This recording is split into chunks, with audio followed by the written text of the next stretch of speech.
A voz distorcida do raptor fez-se ouvir. Sharon agora faz parte de mim, física, mental, emocional e espiritualmente. As nossas almas agora são só uma. No final, ficou apenas um silêncio. Olá, pessoinhas do meu coração e deste canal. O meu nome é Anabela de Souza e este é o Letras de um Crime.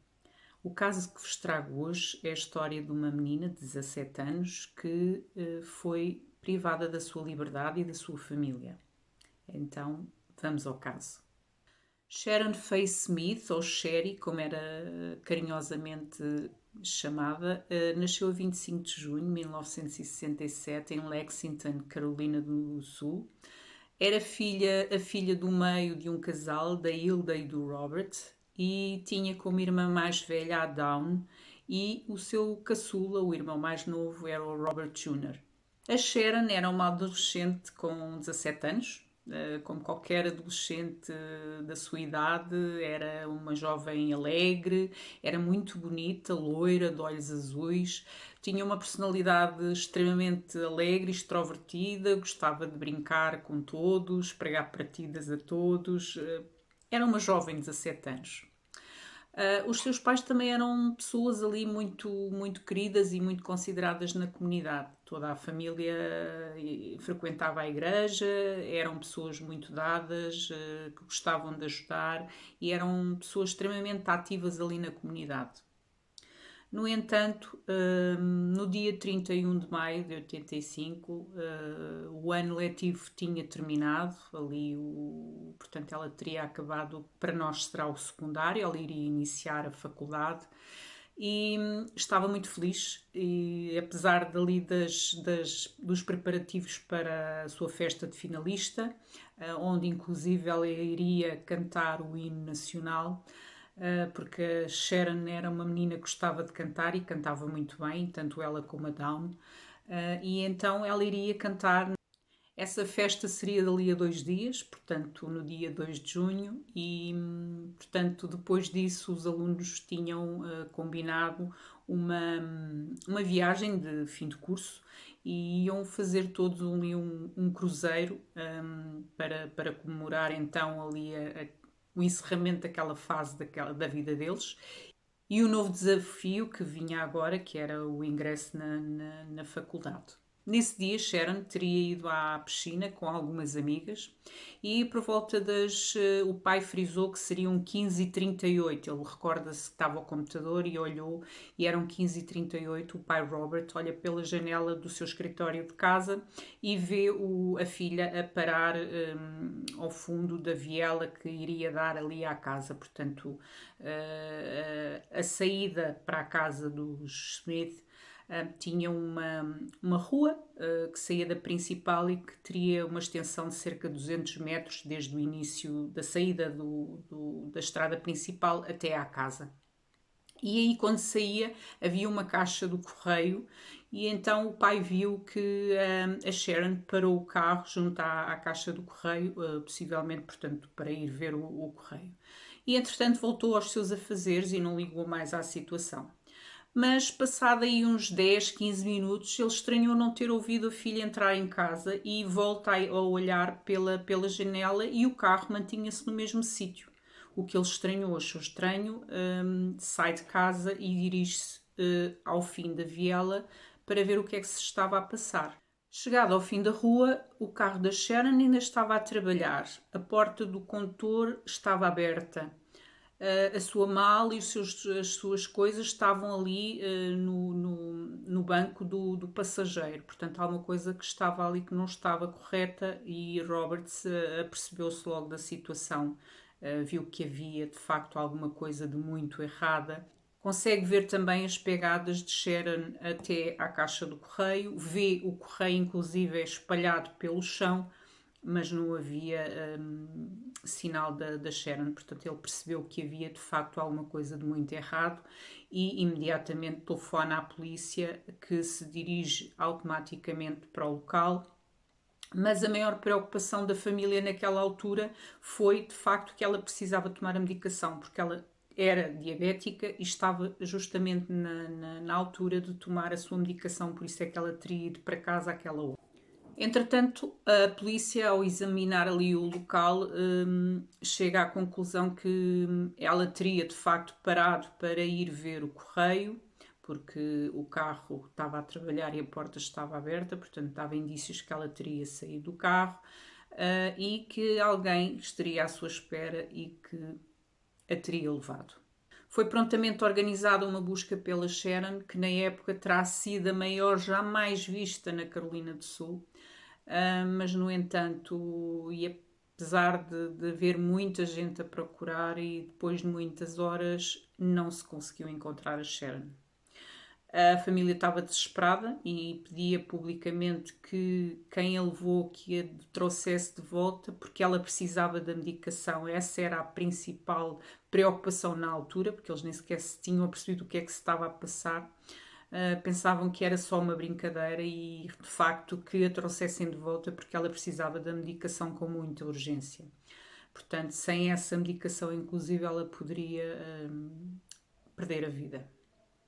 2 dias depois, no dia 2 de junho, exatamente no dia em que seria a sua formatura, a família recebe um telefonema de um homem com a voz distorcida que pede para falar com Hilda, que era a mãe.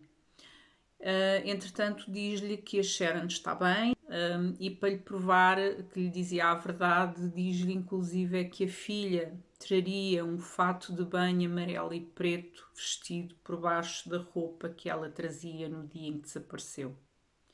É nessa altura que a mãe percebe que o raptor estava a falar a verdade.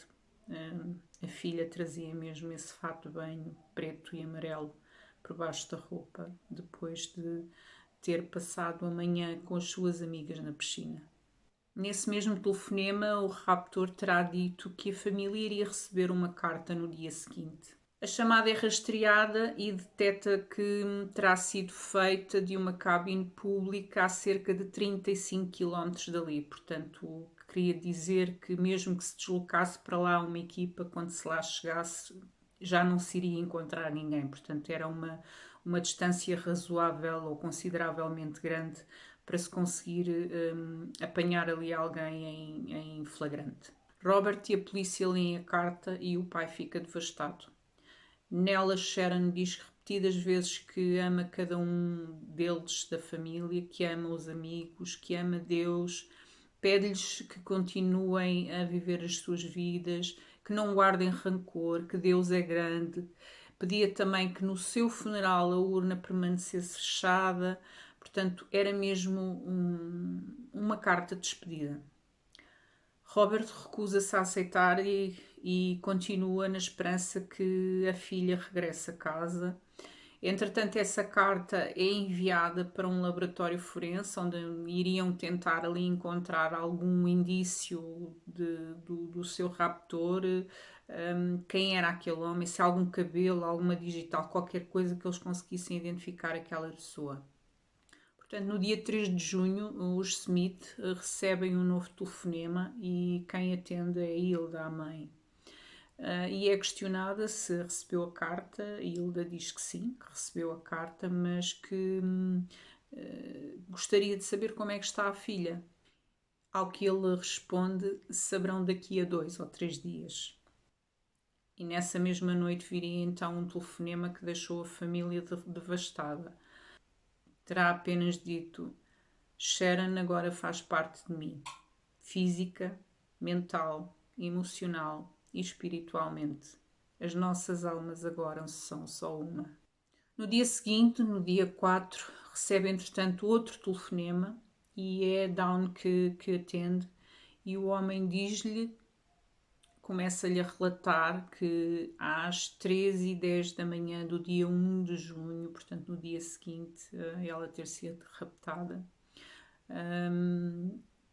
a Sharon escreve a carta para a família e às 4h48 da madrugada eles ter-se-ão tornado uma só alma.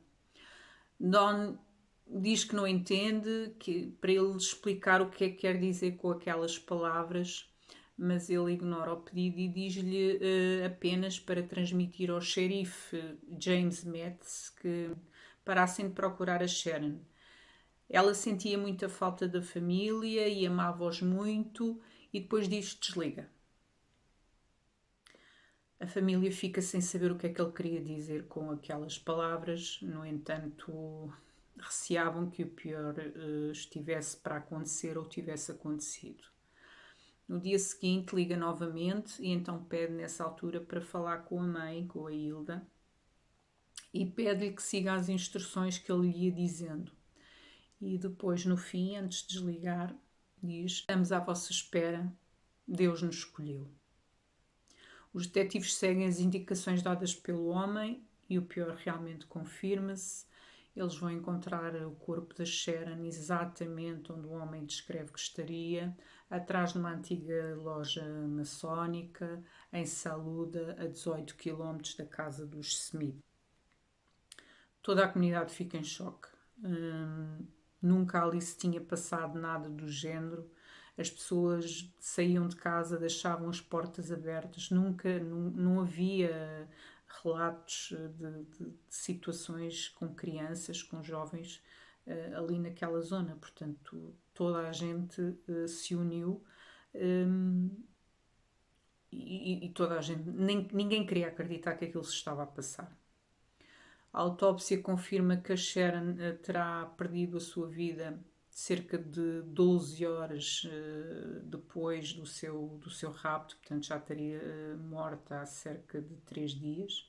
Contudo, não conseguiram apurar, talvez devido ao seu estado avançado de composição, as causas da morte. Lembrando que estávamos em 1985, portanto ainda não havia testes de ADN e realmente era tudo mais difícil.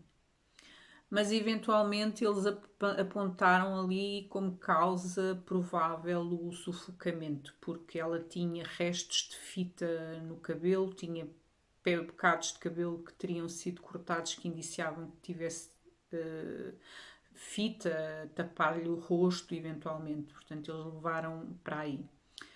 Entretanto, os profilers tentavam ali de alguma forma arranjar características para aquele homem. Portanto, eles chegaram à conclusão que ele era portanto, um assassino organizado. Ele planeava e vigiava as suas vítimas, que seria muito provavelmente um homem mais velho, ali na casa entre os 20 e os 30 anos, devido a essa organização. Portanto, era uma pessoa mais fria. Seria um homem branco. Portanto, talvez alguém mais antissocial ou não tão social, mais caseiro, seria alguém acima do peso, provavelmente solteiro ou divorciado, com uma inteligência acima da média, e se eles frisaram bem que era alguém com uma inteligência acima da média, alguém com algum conhecimento de eletrónica, visto que ele sabia como distorcer a voz através do telefone. Não era impulsivo, porque via-se tudo aquilo que ele dizia ao telefone, parecia que seguia ali um roteiro, portanto era tudo muito certinho, tanto que muitas vezes quando o interrompiam ele voltava ao início e repetia tudo do início, que é, portanto, o que dava indícios que ele realmente seguia ali um roteiro. Provavelmente já seria reincidente, que já não seria a primeira vez que ele teria praticado esse tipo de crimes. E a probabilidade de voltar a fazer o mesmo era muito elevada, visto que tinha provado o sabor de estar sob controle, porque via-se que era alguém um pouco inseguro, mas que ao provar que conseguia estar no comando, que conseguia manter ali as pessoas sob controle, que dificilmente iria parar. Depois de Sharon ser encontrada, os telefonemas não pararam e o alvo agora parecia ser a Dawn, a filha mais velha dos Smith. Num desses telefonemas, ele descreve com pormenores demasiado obscenos e macabros tudo o que tinha feito à Sharon enquanto abusava dela. Mas como desculpa àquilo que ele lhe fez, ele terá dito à Dawn que deu a escolher a hora em que isso iria acontecer, portanto ela perder a vida, e terá sido a Sharon a escolher então a hora de partir e também a forma de como iria partir. Ter-lhe-á dado inclusive várias opções, nomeadamente através de um tiro, através de um excesso de substâncias ilícitas que lhe provocassem uma overdose ou então por sufocamento. Como se sabe, ela escolheu a última opção. Ele então, segundo ele, terá envolvido a cabeça da Sharon em fita e deixou-a ficar ali à sua frente até que ela partiu. Depois terá terminado a conversa com a afirmação: Deus estava pronto para recebê-la como um anjo. Entretanto, a partir daí os telefonemas cessaram. A família estava devastada, a sociedade ali, a comunidade estava devastada, nem queriam acreditar que aquilo tinha acontecido ali em Lexington. 2 semanas depois, mais uma menina, neste caso a Deborah May Helmich, é levada enquanto brincava no seu jardim. O pai estava ali a poucos metros, não se apercebeu do que se tinha passado, portanto só deu conta que de repente a Deborah simplesmente desapareceu.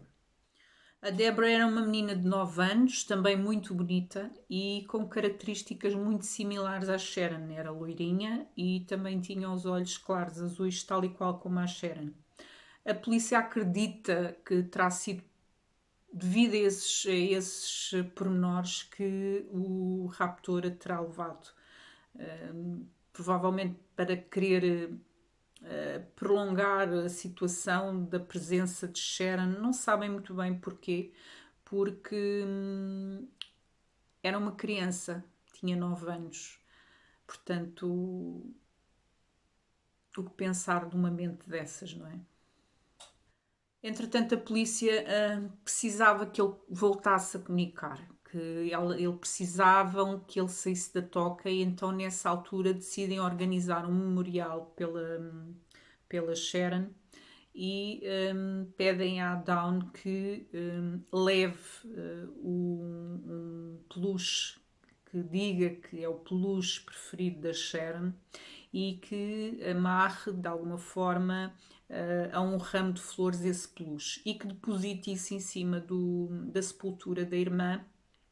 Portanto, a imprensa também iria estar no local e iriam tentar realmente focar nessa situação dela amarrar o peluche a um ramo de flores e colocar esse ramo em cima de sepultura, porque eles tinham a esperança que ele ou fosse ao memorial, portanto, ou que de alguma forma durante a noite fosse buscar esse peluche, visto que era uma lembrança de Sharon.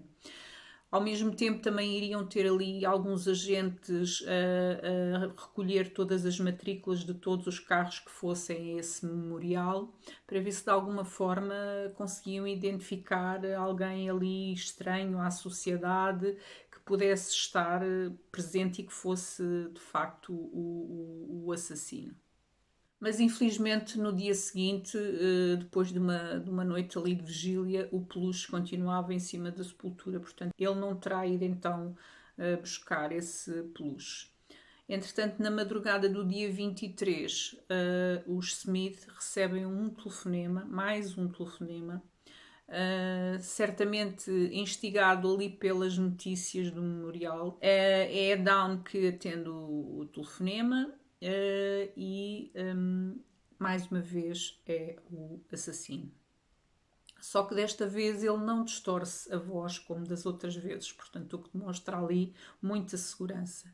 Começa a falar com a Dawn, traz Deus novamente à conversa. Ele trazia sempre Deus à conversa, muito provavelmente porque a família era uma família de crentes e ele sabia disso, eles frequentavam a igreja.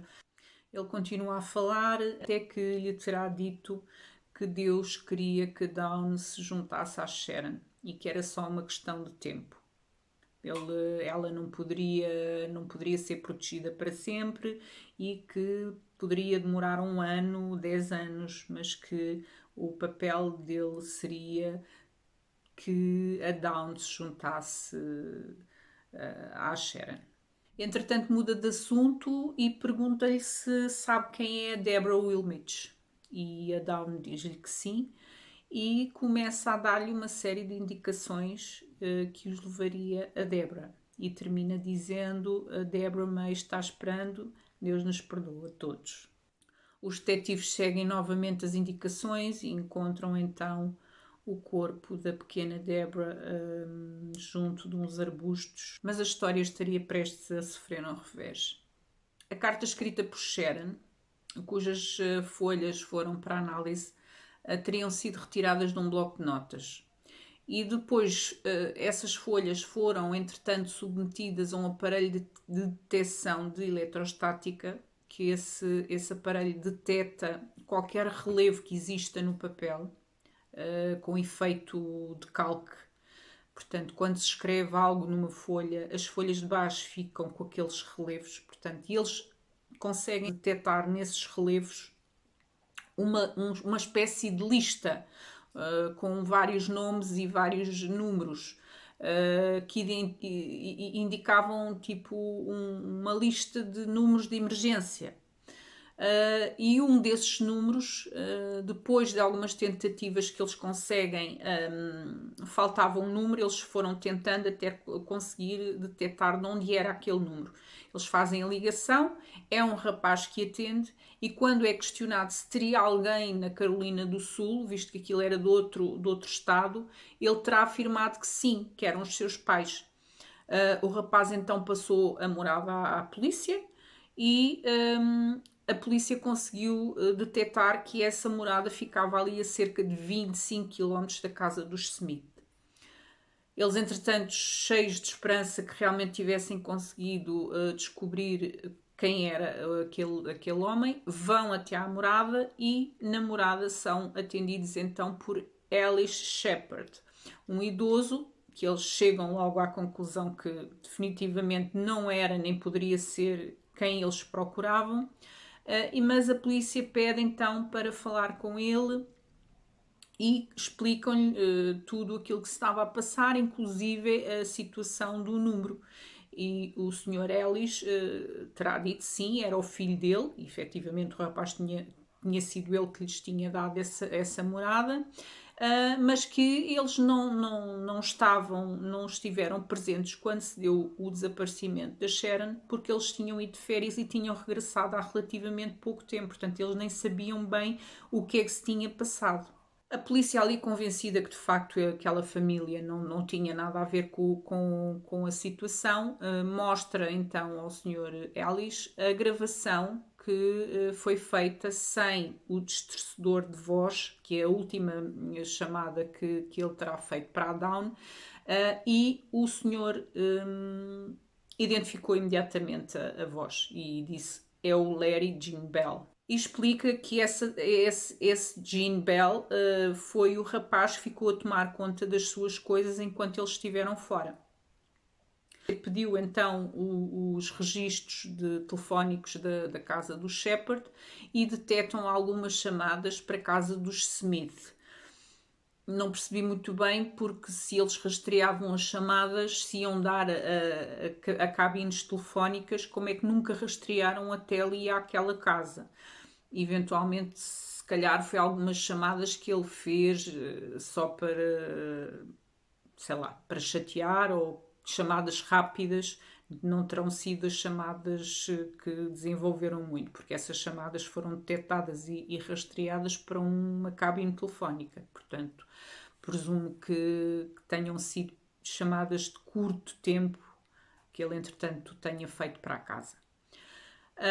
Quando questionados em relação a um bloco ou tal bloco de apontamentos de folhas amarelas, Ellis diz que de facto antes de ir de férias terá feito uma lista com nomes e contactos de emergência, nomeadamente lá está o número do filho, que foi o número que a polícia conseguiu identificar, que ele vivia fora. Essa lista era a tal lista então que aparecia decalcada na carta que a Sharon terá escrito. Portanto, a polícia então sabia que se tratava de Larry Gene Bell. E quem era Larry Gene Bell? Larry Jean Bell nasceu em Ralph, Alabama, a 30 de outubro de 1949. Portanto, ali numa família que Larry seria um de 5 filhos. Era uma família que se mudava constantemente, portanto ele acabou ali o secundário e tirou de facto um curso ligado à eletricidade. Portanto, daí o facto de ele saber mexer ali com aqueles aparelhómetros de distorcer a voz. Casou-se e desse casamento nasceu um filho, mas em 1976 ter-se-á então divorciado. Vivia sozinho. Lá está, as características que os profilers vinham a apontar. Mas Bell já teria sido referenciada à polícia por assédio e telefonemas indecentes que fazia. Portanto, mais uma característica que eles diziam que poderia ser reincidente. Portanto, as características vão batendo todas certas com aquilo que os profilers vinham a dizer. Entretanto, no dia 27 de junho de 1985, o Bell é preso após a polícia ter recolhido provas na casa dos Shepard. Ele teria ficado num dos quartos da casa e nesse quarto eles encontraram 6 cabelos loiros que pertenciam a Sharon. Portanto, Bell inicialmente negou ambos os crimes, disse que não tinha nada a ver com a Sharon nem com a Deborah e no final terá dito que o culpado era o Larry Jean Bell mau. Portanto, o homem achava que havia dentro dele duas pessoas, o Larry Jean Bell bom e o Larry Jean Bell mau. Portanto, terá sido o mau que praticou esses crimes. Ok. Então, no dia 28 de fevereiro de 1986, vai a julgamento pelo rapto e homicídio em primeiro grau de Sharon. Tenta-se fazer passar ali por louco, por dupla personalidade, por qualquer coisa, mas ninguém acreditou. Portanto, lembrem-se que um dos pontos que os profilers apontaram é que ele era uma pessoa extremamente inteligente. Inteligente, mas não façam dos outros burros, não é?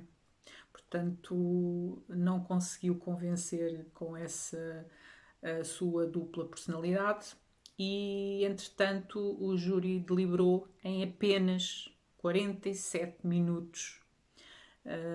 Foi considerado culpado pelos crimes de que era acusado e recebeu ali a pena capital ou pena de morte. Foi julgado também em 87 pelo rapto da Deborah May, pelo seu homicídio, portanto foram julgamentos separados, e recebe a mesma condenação, portanto a mesma pena. As cicatrizes ficaram naquela comunidade, portanto, como aviso de que realmente ninguém, em parte alguma, está em segurança. Curiosamente, o Bell também pôde escolher a forma de receber a sua sentença. Ou por injeção letal ou por cadeira elétrica. Portanto, ele acabou por optar pela segunda hipótese, cadeira elétrica. A 4 de outubro de 1996, portanto 11 anos depois dos crimes e com 46 anos, morreu silenciosamente na cadeira elétrica. Bell terá deixado para trás ainda mais suspeitas de mais crimes, nomeadamente 2 da Sandy Cornett, de 26 anos, que era noiva de um colega do Bell. Portanto, isto são casos que se vieram a associar depois.